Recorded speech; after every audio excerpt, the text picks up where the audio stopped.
Presenting Superman. Up in the sky. Look! It's a bird. It's a plane. It's Superman! And now, Superman. Amazing figure from another world with powers and abilities never before realized by mortal men. Given a chance to make good by Perry White, city editor of the Daily Planet, young Clark Kent, who was really Superman, leaped out a window 20 stories above the ground and vanished in a swirl of fog. Secret warnings had come to the newspaper of a vague and sinister plot against the railroads of the West. And mild-mannered Clark Kent had received orders to go west at once and investigate. Already danger is forming in the path of the Silver Clipper, cracked train of the West Coast Railroad, roaring over the prairie on her way to Denver and Salt Lake. All planes were grounded by fog and sleet. But today, as our story continues, a strange figure hurtles through space. Red cape streaming in the whistling wind. Superman speeds to his assignment. 24 hours to go. The Silver Clipper leaves Denver tomorrow night on her way to Salt Lake City. That man who calls himself the Wolf, have to find out who he is, too. Said the train would never get there. We'll see, Wolf. We'll see. If you're up to something, look out. Because the other side has Superman.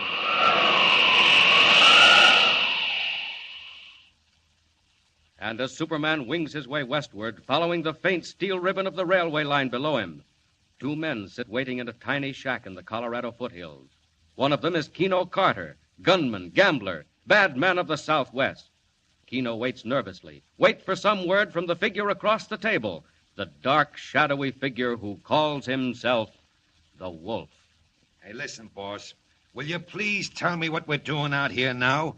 The Silver Clipper ain't due till tomorrow. Don't even leave Denver till tomorrow afternoon. Very true, Kino. But the Western Limited is due in exactly 10 minutes. Well, what are you going to do with the Limited?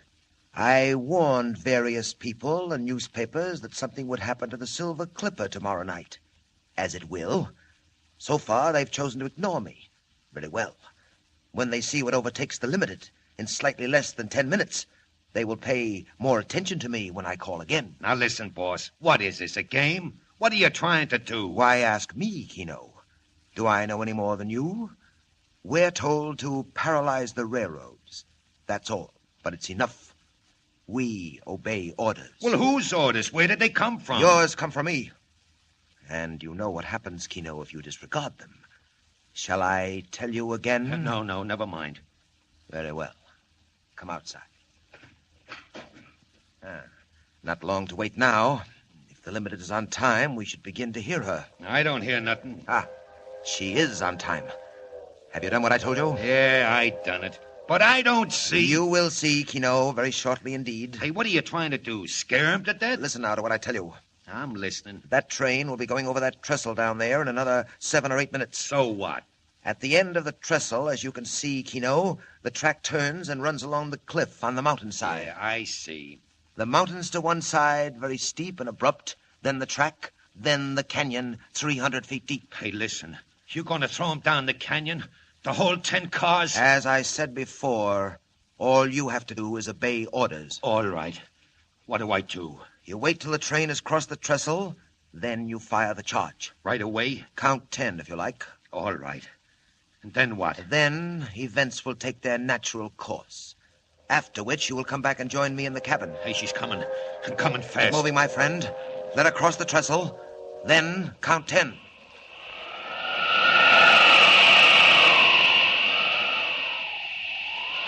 Good. Still following the railway. Ought to be getting fairly close to Denver.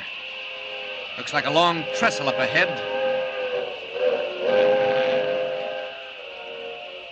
I'd get aboard that train if it weren't so slow. I'll drop down a bit and look it over. Might do it anyway. Ride in as Clark Kent.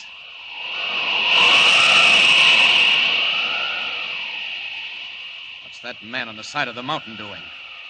Looks like he's got a charging battery for dynamite blasting. Something queer about that.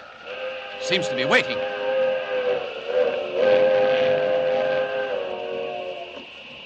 He's waiting for the train. Gonna blast it right off the tracks. This looks like some of your dirty work, Wolf. Well, here's where Superman takes a hand.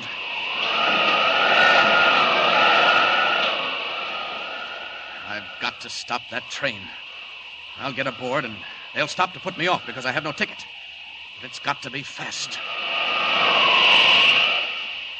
90 miles an hour. Good speed for a train, but it can't leave Superman behind.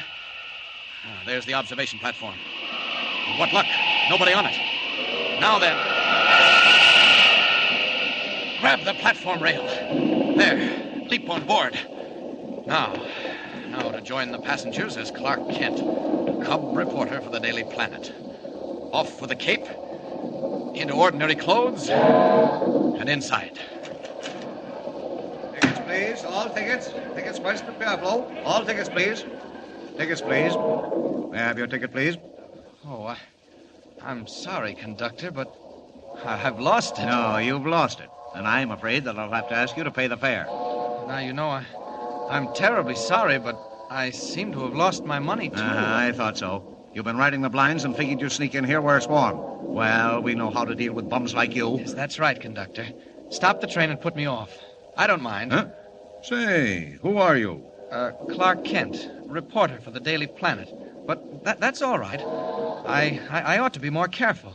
Teach me a good lesson. Well, I guess I'll take a chance if you're really a reporter. You're liable to write up a story about getting kicked off our train.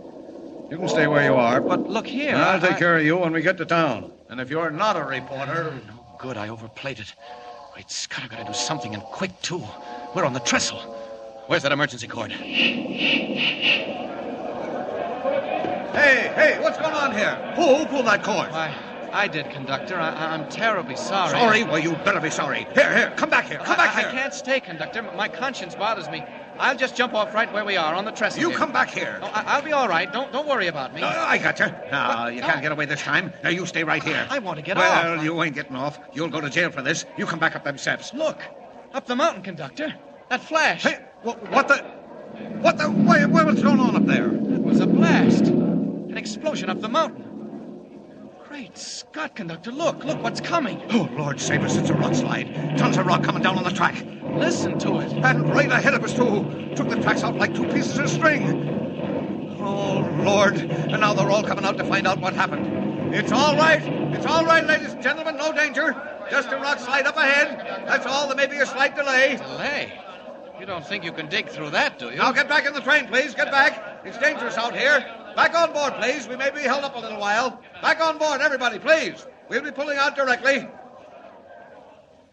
Now then, conductor, I think you owe me a vote of thanks. Oh, you do you? Well, what makes you think that? Well, use your eyes, man. Where would you be now if I hadn't stopped the train? Huh? Well, now, there may be something in what you say. I'm not denying if we'd been going our regular speed, we'd have got that rock slide right about the third car. I'll say you would.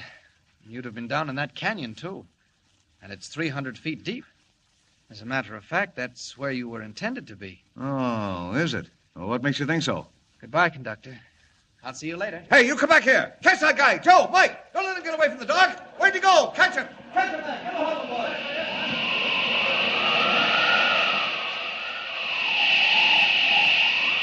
20 tons of rock. Why, that's nothing. Hardly a workout. Anything to put a crimp in the Wolf's plans. And Clark Kent, reporter, simply must be in Denver by morning. First of all, down into the canyon for the missing rails.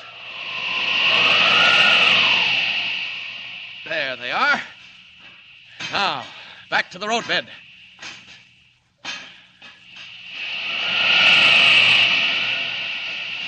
I never swept up a rock slide before, but there's nothing like trying.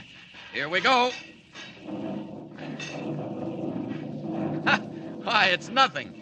I'll have the line clear before that conductor knows I've gone. The Limited will be in Denver in an hour. Well, Kino, all done? What happened? No, nothing happened. Nothing happened. What do you mean? One of them things, boss.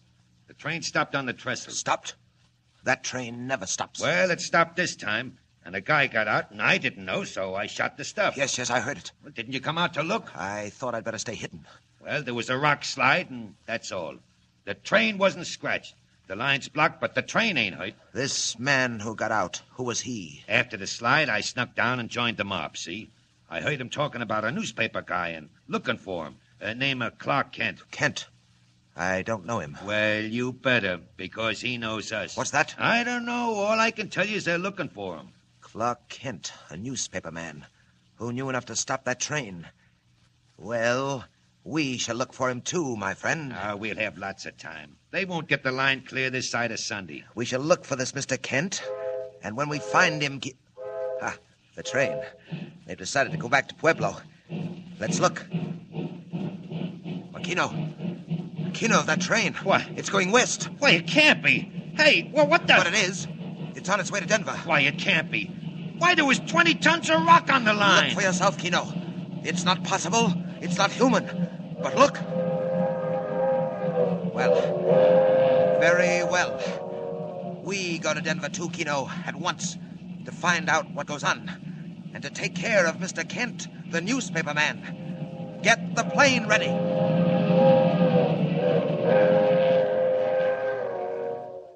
Less than 24 hours to solve the plot and save the Silver Clipper. But now the wolf is hard on Clark Kent's trail. What happens in Denver when daylight comes? When Clark Kent breaks the story, and when the wolf meets Superman? Tune in and don't miss it. And remember, be with us again for the next thrilling installment of Superman. Up in the sky. Look, it's a bird. It's a plane. It's Superman.